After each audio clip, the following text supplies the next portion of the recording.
ರಾಜ್ಯ ರಾಜಕಾರಣ ದೆಹಲಿ ಅಂಗಳಕ್ಕೆ ಶಿಫ್ಟ್ ಆಗಿದೆ. ಇಂದು ಸಚಿವ ಸಂಪುಟ ಪುನರಚನೆಗೆ ಅಧಿಕೃತ ಚಾಲನೆ ಸಿಗಲಿದೆ. ಎಐಸಿಸಿ ಅಧ್ಯಕ್ಷ ಮಲ್ಲಿಕಾರ್ಜುನ್ ಖರ್ಗೆ, ಕೆಸಿ ವೇಣುಗೋಪಾಲ್ ಹಾಗೂ ರಣದೀಪ್ ಸಿಂಗ್ ಸುರ್ಜೇವಾಲಾ ಅವರನ್ನ CM Siddaramaiah, DCM DK Shivakumar ಭೇಟಿ ಮಾಡಲಿದ್ದಾರೆ. ಸದ್ಯ ಗೊಂದಲದ ಗೂಡಾಗಿರುವ ಸಂಪುಟ ಪುನರಚನೆ ಯಾವಾಗ ಮಾಡಬೇಕು ಅಂತ ಮುಹೂರ್ತ ಫಿಕ್ಸ್ ಮಾಡುವಂತ ಸಾಧ್ಯತೆ ಇದೆ. ಸಿಎಂ ಸಿದ್ದರಾಮಯ್ಯ ಕ್ಯಾಬಿನೆಟ್ ರಿಶಫಲ್ ಮಾಡೋ ತವಕದಲ್ಲಿದ್ದು ದೊಡ್ಡ ಮಟ್ಟದಲ್ಲಿ ರಿಶಫಲ್ ಮಾಡಿ ನಾಯಕತ್ವ ಬದಲಾವಣೆ ಇಲ್ಲ ಅನ್ನುವಂತ ಸಂದೇಶ ರವಾನೆ ಮಾಡೋ ಲೆಕ್ಕಾಚಾರದಲ್ಲಿದ್ದಾರೆ. ಆದರೆ ಸದ್ಯಕ್ಕೆ ಕ್ಯಾಬಿನೆಟ್ ರಿಶಫಲ್ ಬೇಡ ಅಂತ ಡಿಸಿಎಂ ಡಿಕೆ ಶಿವಕುಮಾರ್ ವಾದವಾಗಿದೆ. ಈ ಗೊಂದಲಕ್ಕೆ ಇವತ್ತು ತೆರೆ ಬೀಳುವಂತಹ ಸಾಧ್ಯತೆ ಇದೆ.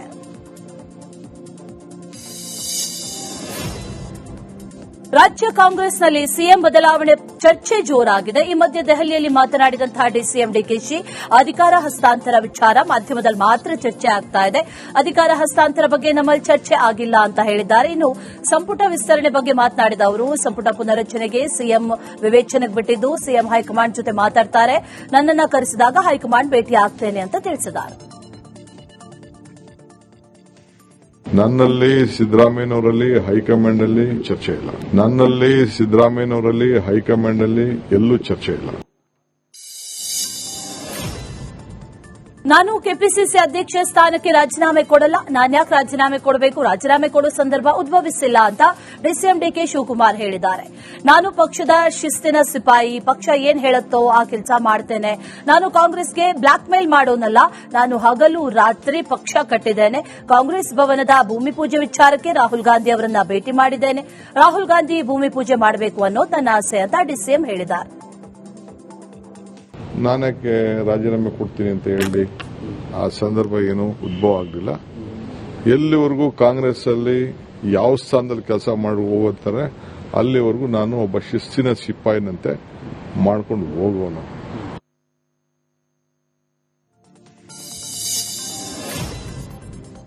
ಬಿಹಾರದಲ್ಲಿ ಕಾಂಗ್ರೆಸ್ ಹೀನಾಯ ಸೋಲಿನ ಬಗ್ಗೆ ಸಚಿವ ಎಂಬಿ ಪಾಟೀಲ್ ಅನುಮಾನ ವ್ಯಕ್ತಪಡಿಸಿದ್ದಾರೆ. ನಮ್ಮ ದೆಹಲಿಯ ನಾಯಕರು ಈ ಸೋಲಿನ ಬಗ್ಗೆ ಆತ್ಮವಿಮರ್ಶೆ ಮಾಡುತ್ತಿದ್ದಾರೆ.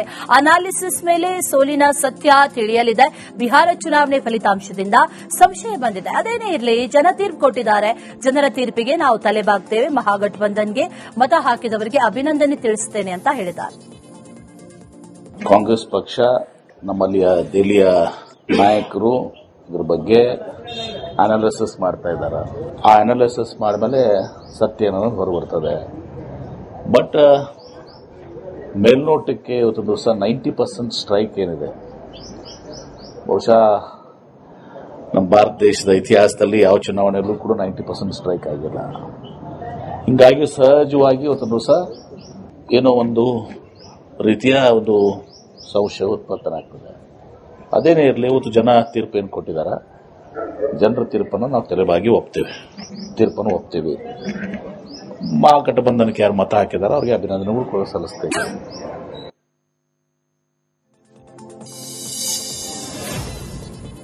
ರಾಜ್ಯದಲ್ಲಿ ಸಂಪುಟ ಪುನರಚನೆ ಚರ್ಚೆ ಜೋರಾಗಿದೆ. ಈ ಮಧ್ಯೆ ಬೆಂಗಳೂರು ನಗರಾಭಿವೃದ್ಧಿ ಖಾತೆಗೆ ಸಖತ್ ಡಿಮ್ಯಾಂಡ್ ಹೆಚ್ಚಾಗಿದೆ. ಸದ್ಯ ಡಿಸಿಎಂ ಡಿಕೆಶಿ ಬಳಿ ನಗರಾಭಿವೃದ್ಧಿ ಖಾತೆ ಇದ್ದು ಈ ಖಾತೆ ಮೇಲೆ ಸಚಿವ ರಾಮಲಿಂಗಾರೆಡ್ಡಿ ಕಣ್ಣಿಟ್ಟಿದ್ದಾರೆ. ಸಂಪುಟ ಪುನರಚನೆ ಬಗ್ಗೆ ಮಾತಾಡಿದ್ದಾರೆ.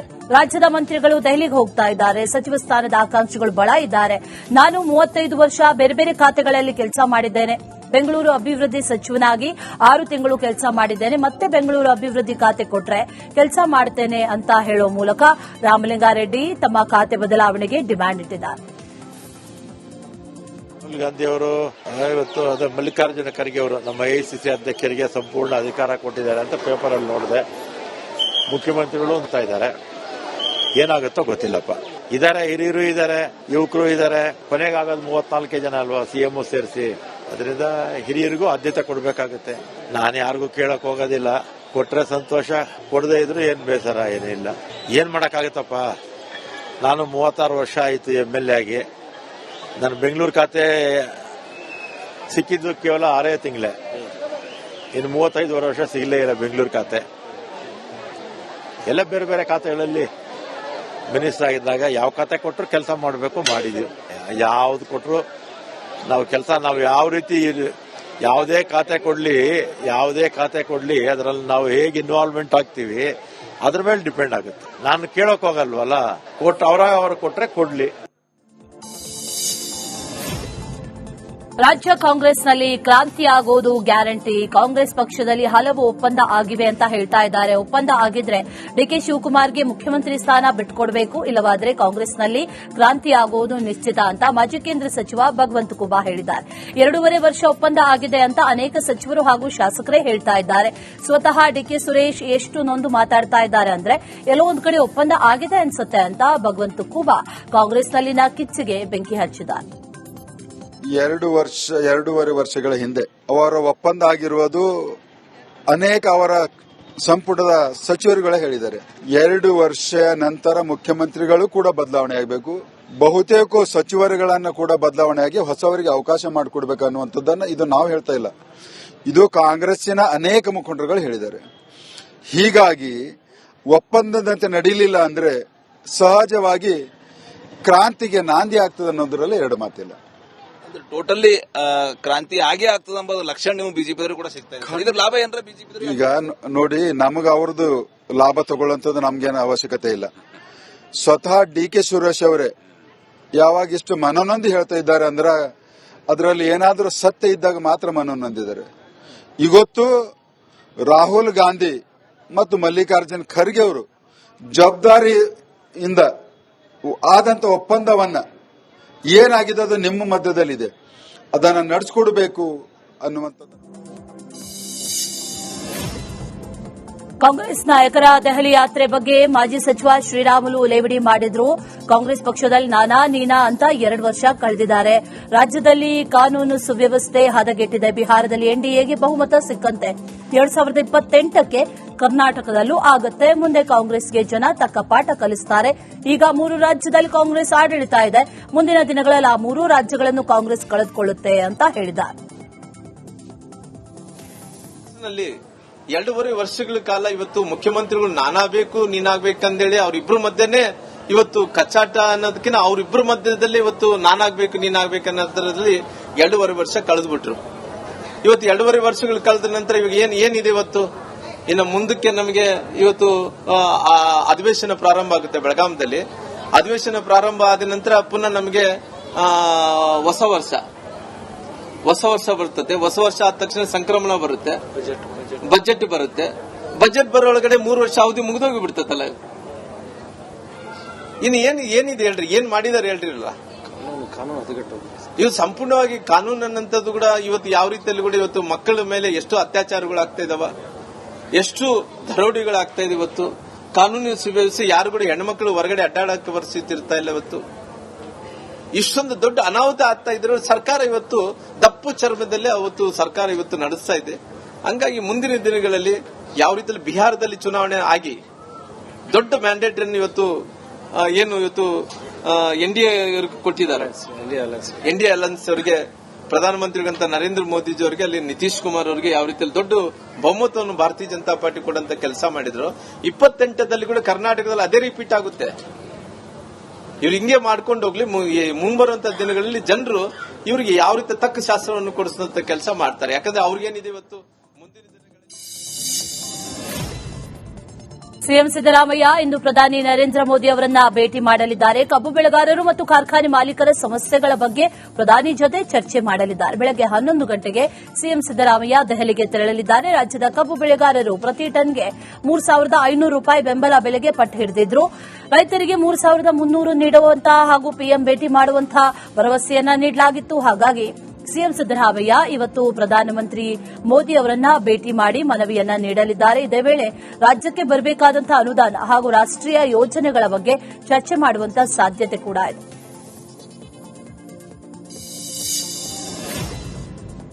ಕಲಬುರಗಿ ಜಿಲ್ಲೆಯ ಚಿತ್ತಾಪುರದಲ್ಲಿ ಆರ್ಎಸ್ಎಸ್ ಪಥಸಂಚಲನ ಅದ್ದೂರಿಯಾಗಿ ನೆರವೇರಿದೆ. ಆರ್ಎಸ್ಎಸ್ ಪಥಸಂಚಲನ ಬಜಾಜ್ ಕಲ್ಯಾಣ ಮಂಟಪದಿಂದ ಆರಂಭ ಆಗಿ ನಗರದ ಪ್ರಮುಖ ಸ್ಥಳಗಳಾದ bus stand, Ambedkar circle, Basaveshwara ವೃತ್ತದ ಮೂಲಕ 1.5 ಕಿಲೋಮೀಟರ್ ಸಾಗಿತು. ಆರ್ಎಸ್ಎಸ್ ಪಥಸಂಚಲನದಲ್ಲಿ ಭಾಗಿಯಾಗಿದ್ದ ಗಣವೇಷಧಾರಿಗಳಿಗೆ ರಸ್ತೆಯ ಎರಡೂ ಬದಿಯಲ್ಲಿ ನಿಂತಿದ್ದಂತಹ ಸ್ಥಳೀಯರು ಪುಷ್ಪಾರ್ಚನೆಯನ್ನ ಮಾಡಿ ಭವ್ಯ ಸ್ವಾಗತವನ್ನ ನೀಡಿದರು.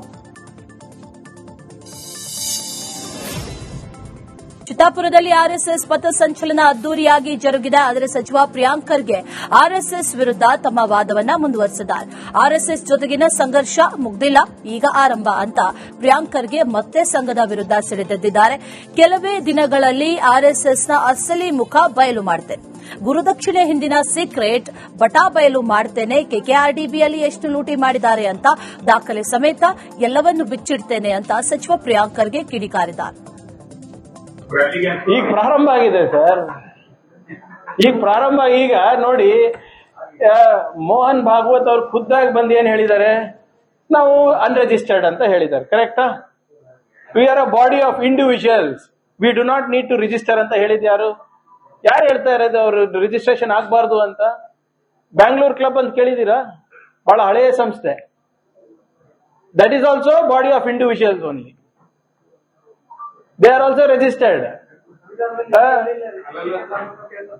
ಅವ್ರು ಹೇಳೋದು ಸಂವಿಧಾನನ? ಏನ್ ಸಂವಿಧಾನದಲ್ಲಿ ಏನಿದೆ ಅದು ಸಂವಿಧಾನನ? ಈಗ ಇನ್ನ ನಾನು ಹೇಳ್ತಾ ಇದ್ದೀನಲ್ಲ, ಇದೆಲ್ಲ ಮುಗಿಲಿ ನಿಮ್ದೆಲ್ಲ, ಬಿಹಾರು ಅವು ಇವೆಲ್ಲ. ಇವ್ರು ಹೆಂಗೆ ಇನ್ಕಮ್ ಟ್ಯಾಕ್ಸ್ ಅವಾಯ್ಡ್ ಮಾಡ್ತಾ ಇದಾರೆ ತೋರಿಸ್ತೀನಿ ನಿಮ್ಗೆ. ಇವ್ರು ಯಾಕೆ ರಿಜಿಸ್ಟರ್ ಆಗ್ತಾ ಇಲ್ಲ ಅಂದ್ರೆ, ಇವ್ರದ್ದು ರಿಜಿಸ್ಟರ್ ಆಗ್ಬಿಟ್ರೆ ಇವ್ರು ಟ್ಯಾಕ್ಸ್ ಆಂಬಿಟಿಗೆ ಬರ್ತಾರೆ. ಇವರು ಸೊಸೈಟಿನಲ್ಲಿ ರಿಜಿಸ್ಟರ್ ಆಗಬೇಕು, ಕೋಆಪರೇಟಿವ್ ನಲ್ಲಿ ರಿಜಿಸ್ಟರ್ ಆಗಬೇಕು, ಅಥವಾ ಅಸೋಸಿಯೇಷನ್ ಆಫ್ ಪೀಪಲ್ ಅಥವಾ ಬಾಡಿ ಆಫ್ ಇನ್ಸ್ಟಿಟ್ಯೂಷನ್ಸ್ ಆಗ್ಬಿಟ್ರೆ, ಇವು ಯಾರು ಗುರು ದಕ್ಷಿಣ ಅಂತ ಹೇಳ್ತಾ ಇದಾರಲ್ಲ, ಆ ಗುರು ದಕ್ಷಿಣನೂ ಕೂಡ ಇದು ಆಗ್ಬೇಕು, ಆಡಿಟ್ ಆಗ್ಬೇಕಲ್ಲ.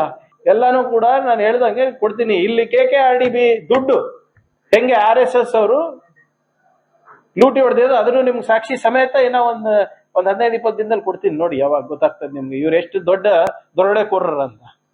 ಇವ್ರು ನೀವ್ ಹೇಳ್ತಾ ಇದೀರಲ್ಲ, ಮತ್ತೆ ಈಗ ಅಷ್ಟೊಂದೆಲ್ಲ ಹೇಳಿದ್ರಲ್ಲ, ಪ್ರವಚನ ನೀಡಿದ್ರಲ್ಲ 4 ತಾಸು 5 ತಾಸು, ಎಲ್ಲ ಬರೇ ಶುದ್ಧ ಸುಳ್ಳು. ನಿಮ್ಗೆಲ್ಲ ವಿತ್ ಡಾಕ್ಯುಮೆಂಟ್ಸೇ ಕೊಡ್ತೀನಿ ನಾನು. ಕುರಿ ಮಂದೆಯ ಮೇಲೆ ನಾಯಿಗಳು ದಾಳಿ ಮಾಡಿದ ಪರಿಣಾಮ 20 ಕುರಿಗಳು ಮೃತಪಟ್ಟ ಘಟನೆ ಚಿಕ್ಕಮಗಳೂರಿನಲ್ಲಿ ನಡೆದಿದೆ. ಕಡೂರು ತಾಲೂಕಿನ ಜೋಡಿತಿಮ್ಮಾಪುರ ಗ್ರಾಮದಲ್ಲಿ ಈ ಘಟನೆ ನಡೆದಿದೆ. ಚಿತ್ರದುರ್ಗದ ಹಿರಿಯೂರು ತಾಲೂಕಿನ ಪಿಲಾಚನಹಳ್ಳಿಯ ಶಿವಪ್ಪ ಅನ್ನೋರು ಕುರಿಗಳ ಮಂದೆಯನ್ನ ಜೋಡಿತಿಮ್ಮಾಪುರದ ಜಮೀನೊಂದರಲ್ಲಿ ನಿಲ್ಲಿಸಿದ್ರು. ಕುರಿಗಳನ್ನ ಮೇಯಿಸೋದಕ್ಕೆ ಹೋದ ಸಂದರ್ಭದಲ್ಲಿ ಏಕಾಏಕಿ 40ಕ್ಕೂ ಹೆಚ್ಚು ನಾಯಿಗಳು ದಾಳಿ ಮಾಡಿದೆ.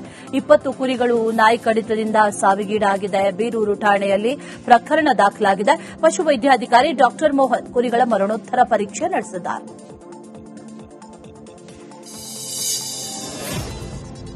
ಶಿವಮೊಗ್ಗದಲ್ಲಿ ಖಾಸಗಿ ಬಸ್ 3 ಬೈಕ್ ಮಧ್ಯೆ ಡಿಕ್ಕಿಯಾಗಿದೆ. ರಾಗಿಗುಡ್ಡದಿಂದ ಶಿವಮೊಗ್ಗ ನಗರದ ಕಡೆಗೆ ಹೊರಟಿದ್ದಂತಹ ಖಾಸಗಿ ಬಸ್ ನಗರದ ಸಂಗೊಳ್ಳಿ ರಾಯಣ್ಣ ಸರ್ಕಲ್ ಬಳಿ ಚಾಲಕನ ನಿಯಂತ್ರಣ ತಪ್ಪಿ ರೈಲ್ವೆ ಮೇಲ್ಸೇತುವೆ ಮೇಲೆ ಇದ್ದ ಹಂಪ್ ಹಾರಿ 3 ಬೈಕ್ ಹಾಗೂ ಪೊಲೀಸ್ ಬ್ಯಾರಿಕೇಡ್ಗೆ ಡಿಕ್ಕಿಯಾಗಿದೆ. ಅಪಘಾತದಲ್ಲಿ ಗಂಭೀರವಾಗಿ ಗಾಯಗೊಂಡಿದ್ದ 31 ವರ್ಷದ ಅಹಮದ್ ಚಿಕಿತ್ಸೆ ಫಲಿಸದೆ ಆಸ್ಪತ್ರೆಯಲ್ಲಿ ಮೃತಪಟ್ಟಿದ್ದಾರೆ. ಮೃತ ಅಹಮದ್ ಶಿವಮೊಗ್ಗದ ಶಾಂತಿನಗರದ ನಿವಾಸಿ ಅಂತ ತಿಳಿದುಬಂದಿದೆ.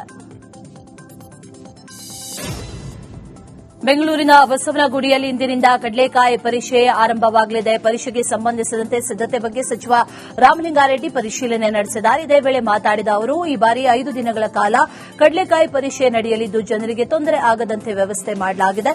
ಬೆಂಗಳೂರಿನಲ್ಲಿ ಕರಗ ಮತ್ತು ಕಡಲೆಕಾಯಿ ಪರೀಕ್ಷೆ ಅದ್ದೂರಿಯಾಗಿ ನಡೀತಾ ಇದೆ.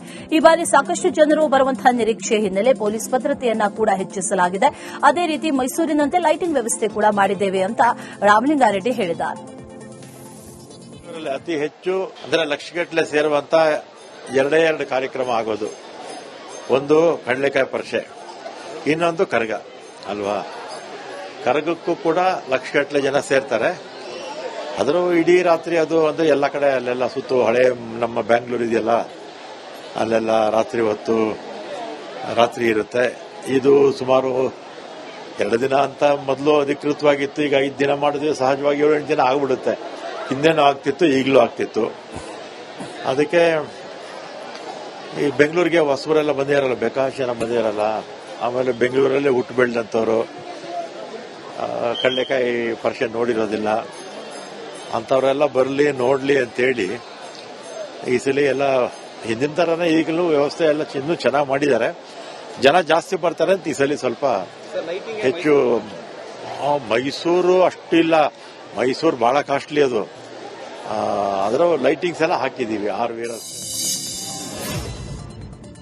ಬೆಂಗಳೂರಿನ ಬಸವನಗುಡಿ ಕಡಲೆಕಾಯಿ ಪರೀಕ್ಷೆಗೆ ಇಂದು ಅಧಿಕೃತ ಚಾಲನೆ ಸಿಗಲಿದೆ. 114 ವರ್ಷಗಳ ಇತಿಹಾಸ ಪ್ರಸಿದ್ಧ ಪರೀಕ್ಷೆಗೆ ಸಚಿವ ರಾಮಲಿಂಗಾರೆಡ್ಡಿ ಚಾಲನೆ ನೀಡಲಿದ್ದಾರೆ. ಇದೇ ಮೊದಲ ಬಾರಿಗೆ 5 ದಿನಗಳ ಕಾಲ ಕಡಲೆಕಾಯಿ ಪರೀಕ್ಷೆ ನಡೆಯಲಿದ್ದು ಬಸವಣ್ಣ ದೊಡ್ಡ ಗಣಪತಿಗೆ ಕಡಲೆಕಾಯಿ ಅಭಿಷೇಕ ನೆರವೇರಲಿದೆ. ಬಸವನಗುಡಿಯಲ್ಲಿ ಹಳ್ಳಿ ಸೊಗಡು ವಿಜೃಂಭಿಸುತ್ತಾ ಇದ್ದು ಭದ್ರತೆಗೆ ವಿಶೇಷ ಒತ್ತು ನೀಡಲಾಗಿದೆ. ಕಡಲೆಕಾಯಿ ಪರೀಕ್ಷೆ ಹಿನ್ನೆಲೆ 7 ದಿನಗಳ ಕಾಲ ದೊಡ್ಡ ಗಣಪತಿ ದೇವಾಲಯದ ರಸ್ತೆ ಸಂಚಾರ ಬಂದಿರಲಿದೆ.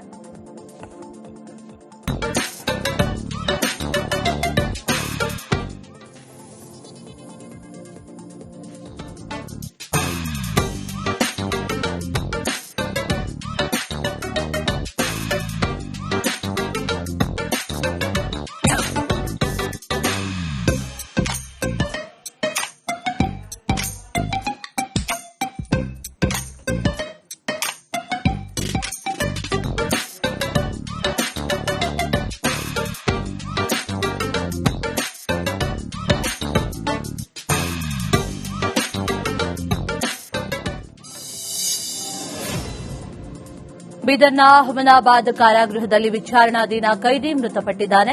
ಬಸವಕಲ್ಯಾಣ ತಾಲೂಕಿನ ಗೌರ್ ಗ್ರಾಮದ 46 ವರ್ಷದ ಖಂಡ್ರಪ್ಪ ಮೇತ್ರೆ ಮೃತಪಟ್ಟಿದ್ದು ಜೈಲು ಸಿಬ್ಬಂದಿಗಳ ನಿರ್ಲಕ್ಷ್ಯ ಹಾಗೂ ಸಹ ಕೈದಿಗಳ ಕಿರುಕುಳದಿಂದ ಮೃತಪಟ್ಟಿದ್ದಾನೆ ಅಂತ ಕುಟುಂಬಸ್ಥರು ಆರೋಪವನ್ನ ಮಾಡುತ್ತಿದ್ದಾರೆ.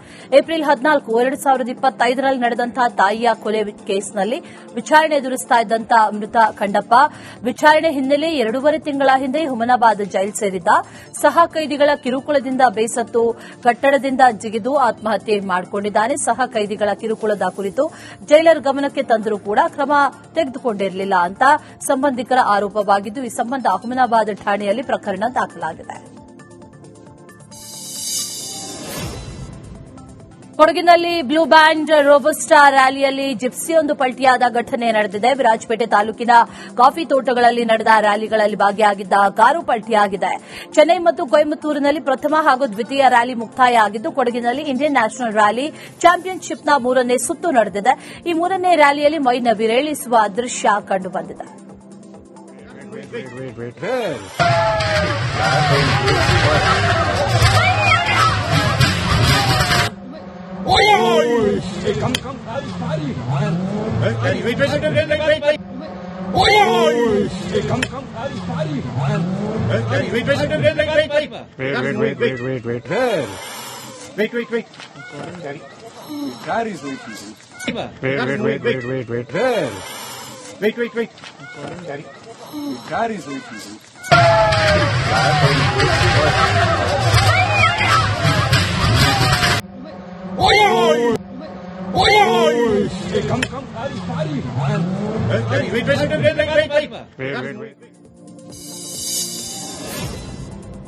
ಉತ್ತರ ಕನ್ನಡದ ಕಾರವಾರದಲ್ಲಿ ಅಕ್ರಮ ಗೋ ಸಾಗಾಟಗಾರರು ಸಿಕ್ಕಿಬಿದ್ದಿದ್ದಾರೆ. ಸಿದ್ದರ್ ಐಟಿಐ ಕಾಲೇಜು ಸಮೀಪ ಸಾಗಿಸ್ತಾ ಇದ್ದಂತಹ ಕೋಣ ರಕ್ಷಣೆ ಮಾಡಿದ್ದಾರೆ. ಅಕ್ರಮ ಗೋ ಸಾಗಿಸ್ತಾ ಇದ್ದಂತಹ ಕಿರವತ್ತಿಯ ಅಣ್ಣಪ್ಪ ಗೌಡಪ್ಪ ನಾಯಕ್ ಹಾಗೂ ಶಿವಾನಂದ ಬಸವಣ್ಣಪ್ಪ ರೋಠಗೂಡ್ನನ್ನ ಪೊಲೀಸರು ವಶಕ್ಕೆ ಪಡೆದಿದ್ದಾರೆ. ಶೈಲೇಶ್ ನಾಯಕ್, ಪರಶುರಾಮ್ ಮಾಂಜ್ರೇಕರ್ ಇಬ್ಬರಿಗಾಗಿ ಪೊಲೀಸರು ಶೋಧ ನಡೆಸುತ್ತಾ ಇದ್ದಾರೆ. ಕಿನ್ನರದಿಂದ ಯಲ್ಲಾಪುರಕ್ಕೆ ಕೋಣ ಸಾಗಿಸ್ತಾ ಇದ್ದಂತಹ ಸಂದರ್ಭದಲ್ಲಿ ಸ್ಥಳೀಯರು ಹಿಡಿದು ಪೊಲೀಸರಿಗೆ ಒಪ್ಪಿಸಿದ್ದಾರೆ. ಈ ಬಗ್ಗೆ ಕಾರವಾರ ಗ್ರಾಮೀಣ ಠಾಣೆಯಲ್ಲಿ ಪ್ರಕರಣ ದಾಖಲಾಗಿದೆ. ನಿರ್ಮಾಪಕ ಅರವಿಂದ ರೆಡ್ಡಿ ಲೈಂಗಿಕ ಕಿರುಕುಳ ನೀಡಿದ್ದಾರೆ ಅಂತ ನಟಿ ದೂರು ಕೊಟ್ಟಿದ್ದಾರೆ. ಇದೀಗ ನಿರ್ಮಾಪಕ ಅರವಿಂದ ರೆಡ್ಡಿ ಜಾಮೀನಿನ ಮೇಲೆ ಹೊರಗೆ ಬಂದಿದ್ದಾರೆ. ಆ ಬಳಿಕ ಪ್ರತಿಕ್ರಿಯೆ ಕೂಡ ಕೊಟ್ಟಿದ್ದಾರೆ. ಬಿಗ್ ಬಾಸ್ ಮಾಜಿ ಸ್ಪರ್ಧಿ ವಿರುದ್ಧ ಕಿಡಿಕಾರಿದ್ದಾರೆ. ದೂರುದಾರರಿಗೆ ಕೋಟಿ ಖರ್ಚು ಮಾಡಿದ್ದಾಗಿ ತಮ್ಮ ಅಳಲನ್ನ ತೋಡ್ಕೊಂಡಿದ್ದಾರೆ. 4 ರಿಂದ 5 ಕೋಟಿ ರೂಪಾಯಿ ವೆಚ್ಚದಲ್ಲಿ ಕಾರು, ಸೈಟು, ಚಿನ್ನಾಭರಣ ಕೊಡಿಸಿದ್ದ. ಇದೀಗ ಬೇರೊಬ್ಬನ ಜೊತೆ ಓಡಾಡ್ತಿರೋದು ಗೊತ್ತಾಗಿ ದೂರ ಆಗಿದ್ದಾಳೆ ಅಂತ ತಿಳಿಸಿದ್ದಾರೆ. ಇದು ರಿಯಾಲಿಟಿಯಲ್ಲಿ ಯಾರು ಲೆಟರ್ಸ್ ಕಳಿಸಿದ್ದಾರೆ, ಯಾರು ಫೋಟೋಸ್ ಕಳಿಸಿದ್ದಾರೆ ಅನ್ನೋದು ನನಗಂತೂ ಗೊತ್ತಿಲ್ಲ. ಬಟ್ ಅವ್ರು ಮಾಡಿರೋ ಅಪವಾದನೆ ನಾನು ಮಾಡಿರಬಹುದು ಅಂತ, ಅಂದ್ರೆ ನಾನೇ ಮಾಡಿದೀನಿ ಅಂತನೂ ಅಲ್ಲ, ನಾನು ಮಾಡಿರಬಹುದು ಅಂತ. ಪಾರ್ಟ್ನರ್ ಅಂತ ಹೇಳಿ ನಾನು ಅವ್ರಿಗೆ ಏನ್ ಮಾಡಬೇಕೋ ಮಾಡ್ತಾ ಇದ್ದೆ. ಬಟ್ ಅನ್ಫಾರ್ಚುನೇಟ್ ಆಗಿ ತಾಂಜಾನಿಯಾಗ ಹೋಗಿ ಬರೋ ಅಷ್ಟೊತ್ತಿಗೆ ನನಗೆ ಆ ಹುಡುಗನ ಜೊತೆ ತುಂಬಾ ರೆಗ್ಯುಲರ್ ಆಗಿ ಇಂಟ್ರಾಕ್ಟ್ ಮಾಡ್ತಾ ಇದ್ದಾರೆ ಅನ್ನೋದು ಒಂದು ಮಾಹಿತಿ ಬಂತು. ಅವರ ಸ್ವಂತ ಫ್ರೆಂಡ್ ಸರ್ಕಲ್ ಅಲ್ಲೇ ಈ ಮಾತು ನನ್ಗೆ ಹೇಳಿದ್ದು. ಸೊ ಅದನ್ನ ನಾನು ಕ್ವೆಶ್ಚನ್ ಮಾಡಿದಾಗ ನಾನು I don't think I am answerable to anybody ಅಂತ ಹೇಳಿ ಆವಾಗಿಂದ ಸ್ವಲ್ಪ ಡಿಸ್ಪ್ಯೂಟ್ ಸ್ಟಾರ್ಟ್. ಇದು ರಿಯಾಲಿಟಿಯಲ್ಲಿ ಯಾರು ಲೆಟರ್ಸ್ ಕಳಿಸಿದ್ದಾರೆ, ಯಾರು ಫೋಟೋ